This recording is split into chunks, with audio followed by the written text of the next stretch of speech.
धर्मनिरपेक्ष आणि काँग्रेसच्या मतांचं विभाजन करण्यासाठीच अजित पवारांना महायुतीपासून दूर ठेवण्याची रणनीती आखल्याचा आरोप काँग्रेस नेते विजय वडेट्टीवारांनी केला।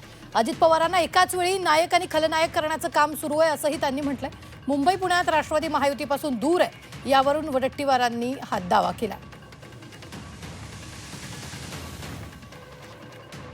मी यापूर्वी बोललो आहे या संदर्भात। अजित पवारांना बाजूला ठेवण्यामागचा उद्देश असा आहे की सेक्युलर मतांचं विभाजन व्हावं, शिव फुले शाहू आंबेडकरांच्या विचाराच्या लोकांच्या मतांचं विभाजन व्हावं आणि त्यातून काँग्रेस पक्षाला नुकसान व्हावं, ही त्यामागची स्ट्रॅटेजी आहे।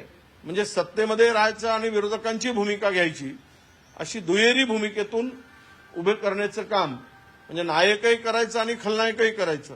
एकाच पिक्चरमध्ये दोन रोल, तोच बेस बदलवायचा, त्याला हिरो करायचा, दुसरा ड्रेस घालून त्याला खलनायक करायचा, अशी पद्धत भाजपाची सध्या अजित पवारांच्या संदर्भात दिसते आहे।